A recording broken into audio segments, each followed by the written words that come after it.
Continuamos conversando con el doctor Orlando Molina, un ex senador de la República, ahora muy cercano al Vaticano, no de ahora, sino de hace mucho tiempo, sobre todo cuando estaba el nuncio apostólico, que ahora es el hombre más fuerte después del Papa en el Vaticano, el cardenal Parolini.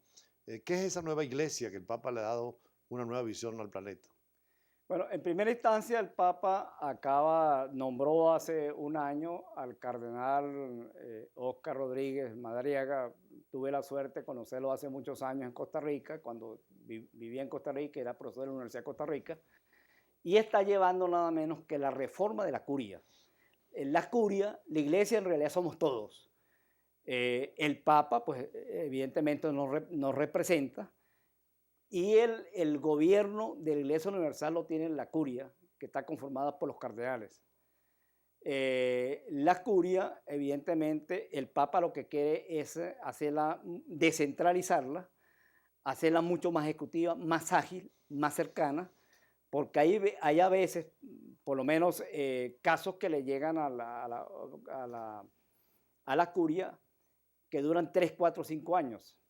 Y el secretario de Estado tiene realmente demasiado trabajo porque el Vaticano tiene relaciones con 175 países. Entonces el Papa lo que quiere es, repito, hacer mucho más técnica, mucho más ágil, mucho más moderna el gobierno de la Iglesia Universal. El acercamiento que ha tenido con la iglesia rusa, ortodoxa, el acercamiento con el mundo musulmán, con el mundo judío, y ahora dicen que puede tener relaciones diplomáticas con países que eran imposibles de tenerlas como Rusia y China. ¿Está abierto esto en el Vaticano? Sí, desde hace muchos años, inclusive no es una infidencia, el cardenal, ahora el cardenal Parolin, llevaba lo que llaman el portafolio de China. Ya hay obispos consagrados chinos en conversaciones Sí. con el gobierno chino. Pienso que en cualquier momento su santidad va a abrir relaciones, la Santa Sede va a abrir relaciones diplomáticas con China, va a abrir relaciones diplomáticas con Rusia. Hay un acercamiento eclesial y ecuménico muy importante, lo vimos hace poco en Cuba, con el jefe de la Iglesia Ortodoxa rusa y con el mundo musulmán y con otras religiones. El Papa ha tenido el cuidado de abrir, evidentemente, esta nueva etapa de la Iglesia Universal mucho más cercana y mucho más moderna. Fueron famosas sus conversaciones con el rabino de Buenos Aires y con la iglesia judía también, con la, digamos, la religión judía, pero como usted dice también con el mundo Ah, protestante, con bueno. el budismo y sobre todo con el islam, ha habido muchos vínculos. ¿Y qué se espera en los próximos años para esta iglesia católica? Porque pasaron monarquías, pasaron reinos y sin embargo 2000 años, más de 2000 años la iglesia católica sigue renovándose. Sí, yo creo que es importante tener un concepto muy claro de lo que significa la Iglesia Universal, ¿no? No es simplemente una reunión pues, de sacerdotes o jerarcas de la Iglesia, sino ya es una Iglesia que sirve como, y especialmente en este papado, que ya la Iglesia es un referente mundial. No hay ningún conflicto mundial donde no le pidan a la Santa Sede que sirvan como mediador, como facilitador. Eso significa la importancia y el estatus diplomático internacional que tiene y el mensaje que tiene el Papa. Eso también es esperanzador para América Latina. Y ahorita, en cierta manera, las prioridades de la Santa Sede están en África, en el Medio Oriente, están en Asia, porque hay conflicto ahorita también con los refugiados, el problema tremendo y terrible que tiene Europa. Pero, repito, el Papa tiene un concepto universal y está muy claro en lo que es América Latina y la perspectiva de América Latina para los próximos 20 años. Los que no son sacerdotes, no son obispos, no son cardenales y están ahí en el Vaticano, que es el caso suyo, me imagino que hay muchos asesores, historiadores, diplomáticos, gente de pensamiento y sobre todo teólogos que no son Sí. religiosos, pero que ayudan a esa nueva iglesia, ¿no? Sí, bueno, muchos de los asesores, que de paso es importante decirlo, son ad honorem. Allá nadie cobra absolutamente nada, sino siente por ese amor que tienen, pues por ese nuevo mensaje de su santidad. Pero aparte de eso, es muy importante, muchos de los asesores y colaboradores de su santidad ni siquiera son católicos.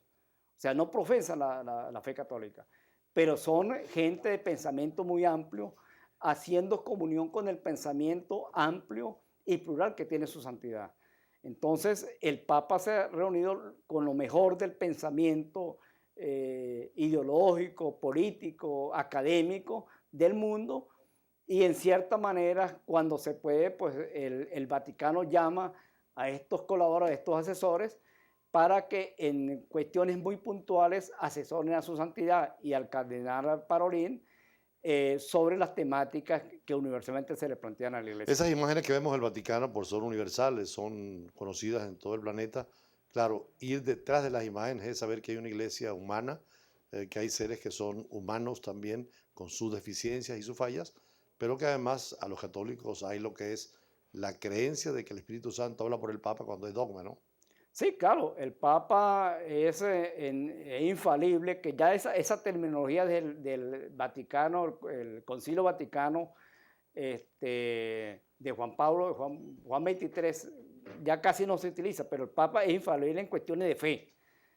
Pero en el gobierno central de la Iglesia como tal es la curia, y el Papa entendió perfectamente eso.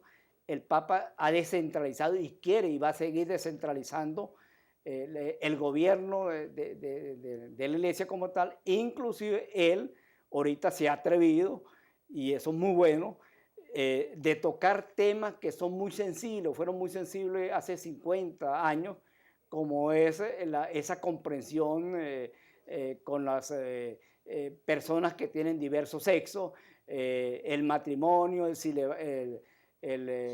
celibato para los sacerdotes, la posibilidad de que haya diaconesas, mujeres, pues, en los servicios litúrgicos. Bueno, es un reto que de paso, eso tampoco es nuevo, ¿no? El celibato no es algo de fe, de doctrina, sino es una tradición. Y no podemos remontar de la iglesia primitiva. Los apóstoles fueron casados, pues. Pasado. Es lo mismo que la intervención de la mujer como tal. Los primeros 5 siglos de la iglesia, que tenían mayor preponderancia eran las mujeres. En Verbo y Gracia, la Virgen María. Claro. Descansaba, pues, en eso, ¿no? Posteriormente, claro, en la época del emperador Constantino, por razones políticas, se cambió eso, pero eso es harina de otros costales. Eso. Para terminar, un comentario sobre la Guardia Vaticana, que es el ejército del Papa, pero que es el símbolo de una vieja guardia que viene de Neuchâtel, además un pequeño pueblo de Suiza muy católico, y que es una tradición, solamente los suizos están allí, ¿no? Sí, bueno, y hemos tenido también la suerte de que han habido venezolanos, inclusive uno que fue comandante de la Guardia Suiza, y venezolanos que están dentro de la Guardia de los servicios de asesoría de la Guardia Suiza. Pero eso más que todo un cuerpo simbólico. Eso no significa que evidentemente no estén dotados de los adelantos tecnológicos en materia policial y en materia de investigación, y su función fundamental es dar y cuidar la vida de su santidad, ya como jefe religioso mundial, pero también como jefe de Estado. Finalmente, entonces, ¿cuándo llega el enviado del Vaticano para Venezuela, que además va a consagrar a un Arzobispo, nuncio, nuncio. a un diplomático de la Grita, del Estado Táchira? Pero me imagino que conversará con la oposición y con el gobierno, ¿no? Sí, él llega en principio el 24 de mayo, la semana que viene. Va a tener desde luego reuniones con la Conferencia Episcopal Venezolana, que ha tenido un papel protagónico y un liderazgo como el señor Diego Padrón y sus directivos de la Conferencia Episcopal, un liderazgo también que tiene el cardenal Urosa, y va a conversar evidentemente con sectores importantes, tanto del gobierno como de la oposición. Él viene de una manera oficiosa, porque realmente su labor fundamental es para consagrar como arzobispo a Monseñor Escalante, que ha tenido el privilegio de ingresar en el mundo diplomático y va como nuncio a un país africano. Bueno, muchísimas gracias al doctor Orlando Molina Sánchez, uno de los venezolanos que está muy cerca del Vaticano, y era oportuno hablar del Vaticano. Hacemos referencia a muchas noticias internacionales, pero entrar un poquito más en lo que es la práctica y la presencia de un venezolano en el Vaticano, además laico, porque tenemos también sacerdotes venezolanos en el Vaticano.